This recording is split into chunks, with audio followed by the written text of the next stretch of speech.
In this video, I will be going over Thanos in several ways just because of how he has been represented for years in the community by almost everyone, and most barely even know exactly how powerful he is. Right, Thanos to start with is actually a god, which I will go over that because I don't know where people get that he isn't one. He is just a new god like Darkseid. We know Thanos is fond of having many amps across his quite many appearances in Marvel. I will go over base Thanos without being the avatar of death, which happens to be in very few occasions in his lifetime. I will go over the famous Infinity Gauntlet amp and so many others. Hopefully this video won't be lengthy, and without further ado, let's begin. Let's start with the few times Thanos wasn't acting a fool for death, or simp, or beta male in all reality, in all categories, despite being strong and ruthless. This works in two ways, between Thanos without no amp including death, and Thanos with no other amp aside death. Now, the first time this occurs is in Silver Surfer Volume 1 after Thanos lost the Infinity Gauntlet to Nebula. And for those familiar with Thanos, then you should know Nebula is the worst thing a woman can be emotionally and mentally, meaning everything gets screwed over. But what's even funny is the fact Silver Surfer got bullied most of the time in the comics, and it's really funny. Thinking is because Thanos has the Infinity Gauntlet, and when Thanos lost it, Silver Surfer keeps fighting Thanos with so much grief to the point Doctor Strange had to use magic to separate them and took them to a plane where their powers were nullified. But only brute strength can triumph. Right, Thanos wins very easily. Right. They try making the case that Surfer could win, but as we continue, then you will see how far from the truth that is. Silver Surfer is incredibly powerful, to be honest. Dude is like bare minimum baseline high multiversal, and that's like low balling, right? Thanos beats Drax the Destroyer, which the MCU has made weak and recent comics in some type of way. But Drax was a champion of power who wielded the Power Stone, but Thanos manhandled him. Right. A powerful being named Tyrant, who was actually the first herald of Galactus and not even Silver Surfer, wielded the Power Cosmic, which is immensely powerful, that he could fight Galactus on top of his own strength, and he is the true champion with the Power Stone realm, which is a realm equivalent to the existence of eternity, just like the other stones. He's able to fight Galactus, who is the peak of high multiversal within the cosmology, a being that is eternity's equal within eternity, but Galactus wins.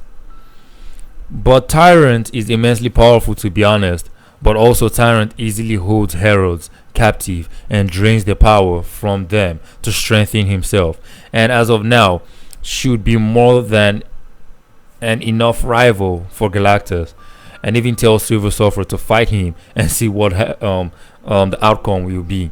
And truly, he will beat the shit out of Silver Surfer. I mean, Thanos was scared in a way and thought getting an ex-herald named Terax would make a difference, but I guess as a distraction, and he would attack with weapons, just like Tyrant uses heralds. Thanos did the same, but seems to have had a harder time. But this is a Galactus level threat Thanos was just physically brawling with, which is a high multiversal plus feat, right? And that's like base Thanos with just like his physical strength, nothing else, nothing. It keeps getting better. A more mature Thanos gets BFR'd by his own son, who thought he killed his father, who is a god. Thanos calls himself one, and literally he is an eternal, who are literally old gods, or gods as a race, right? So Thanos in his base is so underrated here. Death basically had no power over this version of Thanos, which is incredibly overpowered as well. Because for Death not having enough power to claim you within the multiverse means you are the peak of the multiverse as well, and that is insanely impressive. And she couldn't claim him easily because his power was above hers, clearly, like I just said. So she went to Thanos' son, right? Manipulated the fool like his father to simp for her after taking in the cosmic life force egg of the actual Phoenix Force. He weakened Thanos and took all from him. But after Thanos goes to the highest conceptual death point in creation, known as the God Quarry, where the powers of gods get held in, which is impressive. Now, there's something people need to realize about Thanos, right? The same way Darkseid is like the archetype of evil within the multiverse, well, that's exactly what Thanos is as well. But most people do not know this because they can't really pay attention to context. You see, most people don't even know what archetypes are to start from there. When Thanos went into the God Quarry, which is a high alto plus conceptual space that actually places opposite judgment on the true nature of an individual to see if they are worthy of holding whatever power they had. Thanos' illusion was him being the concept of friendship and heroism in the universe. But as time went on, he realized something was missing, something was wrong, and he got his powers back. Thanos' power isn't just powers, but his powers represent destruction and cosmic damnation. Thanos isn't capable of good. The illusion was placing him to a standard not earned, and him rejecting the hero archetype, which is basically a true concept of the world tree representing levels of heroism and villain concepts. Thanos couldn't be the highest hero, but till this day, he is still the most terrifying villain the Marvel heroes have witnessed, which you will see when I talk about Old King Thanos. This dude, he is purely evil. Now, you can have a disagreement that Thanos isn't such because Darkseid, Trigon, and so on were born such, but Thanos grew into such. Well, that doesn't matter because his existence was never created to be peaceful to start with. He seemed not to be bothered about the hatred, or more like negative criticism he constantly got from society. Thanos preferred drawing dead creatures than playing with his peers. Even when they finally accepted him, death comes to him as a young girl trying to justify his inner feelings for wanting to kill, in which Thanos killed his mother in a very terrifying way, who resented him while putting up such a deceitful smile and seemingly calm aura. How much more dangerous could that get for a child? A child who naturally enjoys death and actually has no remorse for killing his mother who wanted to kill him. But man, the dude gradually grew into his essence, just like Death told him. Doesn't that sound familiar? That sounds like Trigon and Darkseid as well, right? Thanos gradually became an avatar for Death. He was born to actually serve Death, but turned out to loving her, to the point nothing in creation and beyond was safe anymore. And we will move to the next segment. And also Darkseid and Trigon also grew more into their essence of being evil. Thanos, without any amp, is indeed powerful enough to beat an avatar of the Phoenix Force on a creation level scale, or more like a rival to it. And this dude was scaring and like bullying, like talking down on the Sisters of Death on the God Quarry, and these Sisters of Death were able to fucking banish the Phoenix Force out of that realm. Can you see the correlation, right? So Thanos in his base without any arms is more powerful than the Phoenix Force, which can end all of creation, which is all of eternity, which is high multiversal plus. And you can even argue baseline boundless, but that's contentious. Thanos without death but with arms. This would link up with his armed feats, though working for death. Thanos with the Infinity Gauntlet was trying his best to clearly be worthy of Mistress Death's love, but along the way he gained power beyond her scope. And this is funny because base Thanos already had power that rivaled and if not more powerful than Death.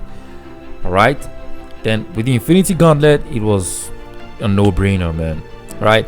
And it was her powers he used to do such things, because death at this time and other cosmic abstracts including oblivion are somewhat equal, but not really. I will brief up on that later. Thanos is described as a supreme being who can be what he pleases, anything he wishes, and nothing in the universe can get in his way.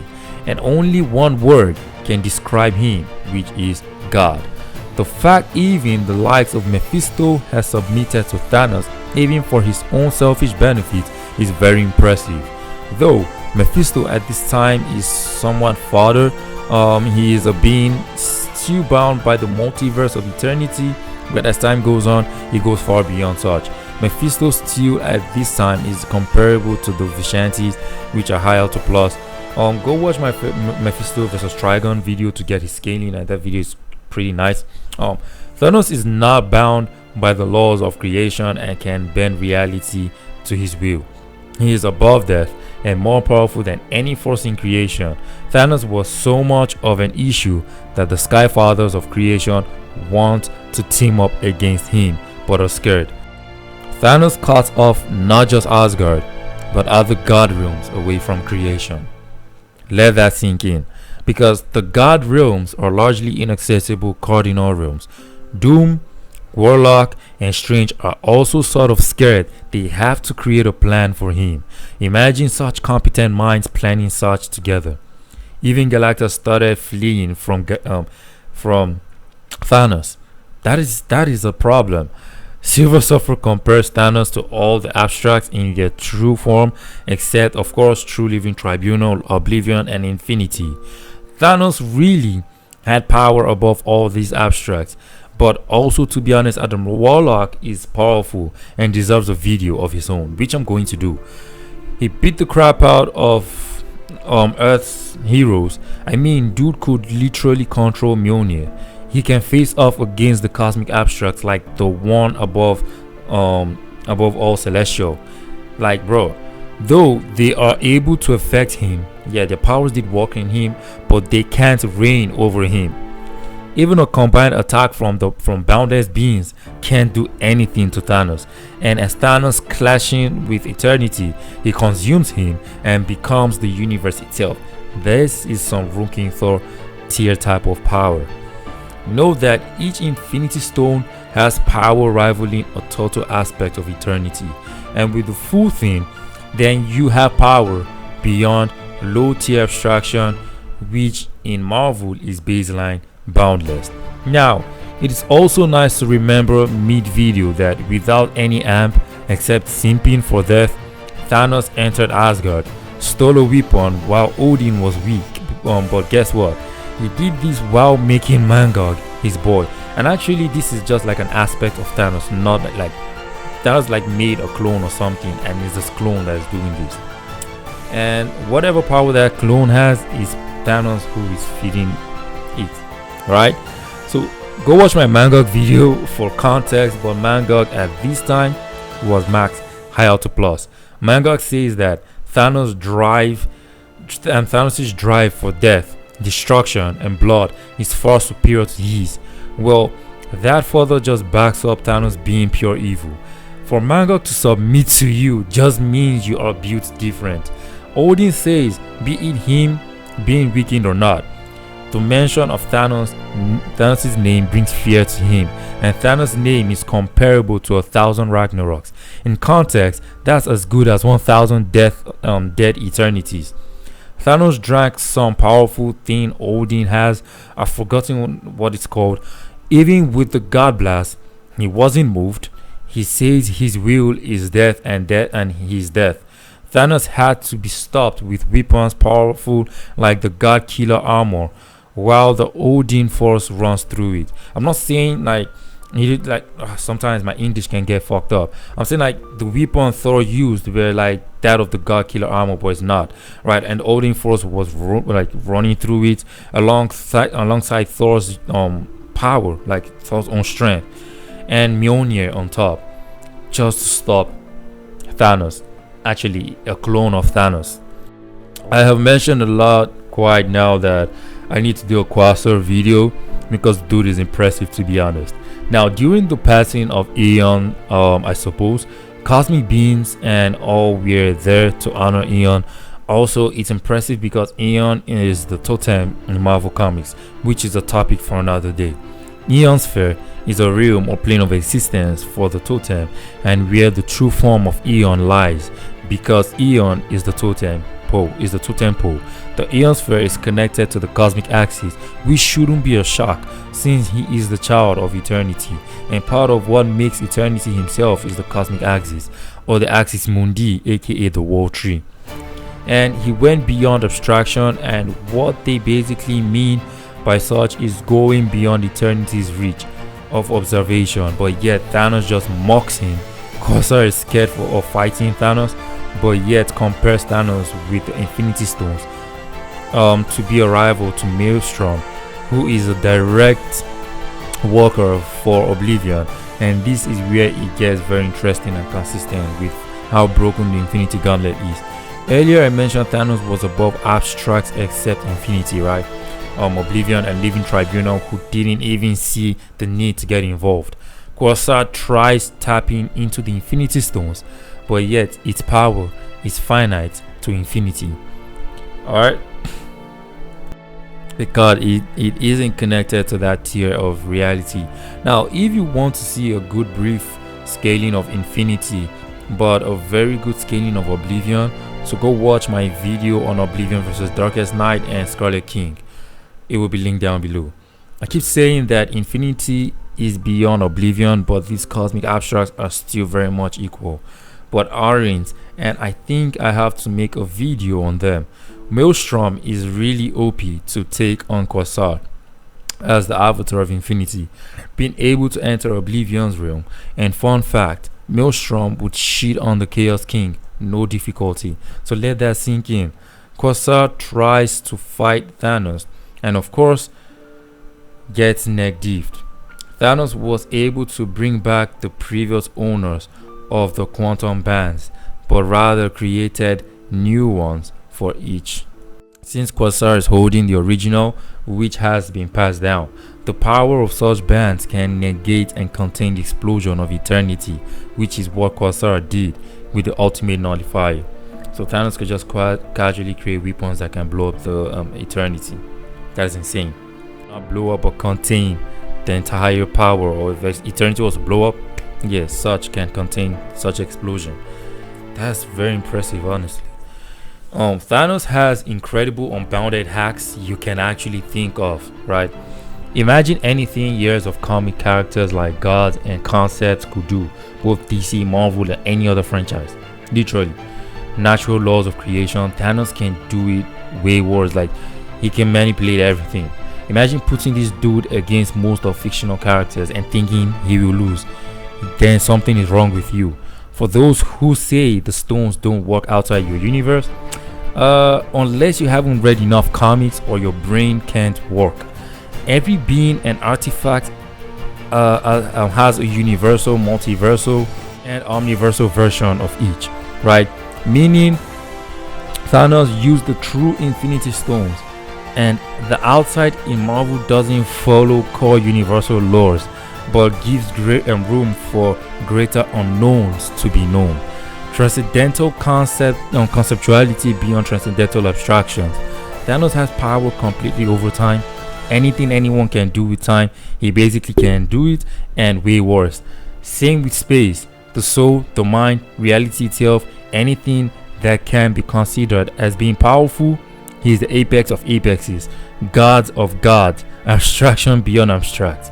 Even if the gauntlet is taken from him, a smart mind like Thanos, who has felt its power by simply tapping into the Mind Stone, can control the gauntlet and manifest himself there. Now, most of these are during the older comics, which is already placing him on boundless layers. Let's talk about his farthest extent with the stones, because they do have a limit, which I hinted earlier with the Infinity stuff. Thanos the End is a very well written story, which talks about his true intent as Adam Warlock helps Thanos sort of dive in more on himself.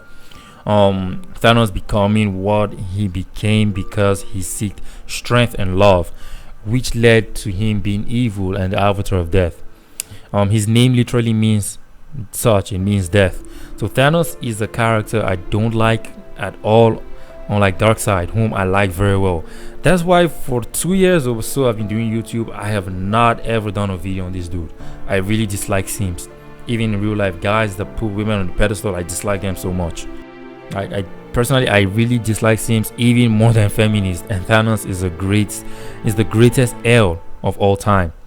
But he also could own up to being evil and even threaten his best friend, who is Adam Warlock. Basically pure good and pure evil, which isn't a bad duo.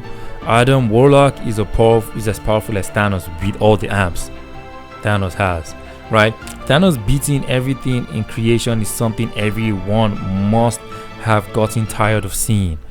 But what is impressive is the fact he destroyed everything abstract and conceptual to the point of oblivion remaining, meaning he destroyed the beyond realm, the normal outside or land of couldn't be shouldn't be, destroyed the things like Nightmare, Mephisto's realm, the Dormammu's realm, all the children like entropy or all that, destroyed everything. He destroyed the cosmic axis, the cosmic vortex. Bro, I can just keep going, man. That's so high into boundless, my lord. And he was able to recreate everything back with no issue, but yet the Infinity Gauntlet is still above this in power. While he was able to beat eternity, an embody of infinity, and the true living the living tribunal, sorry, not true living tribunal, the living tribunal, and Avatar, he couldn't do anything to death and of course oblivion. But with the Gauntlet, he was a threat to death herself and much more. I am already getting tired of this video, so let's round up with old King Thanos. So the difference with these Thanos and all the amps is that old King Thanos with raw power and as an avatar of death was able to beat every single hero in Marvel from the future, including Silver Surfer Black. Know that the timeline of then is the timeline of King Thor, who became unworthy, as we see Silver Surfer Black in that comic. Meanwhile, he died in the fight against Thanos, meaning Thanos was more powerful than everything else, including Galactus, he literally one-shot him. So far, the strongest Thanos is Infinity Gauntlet, which scales to infinite boundless layers. Same thing with HoenchoAnimation, but there's a little power shortage.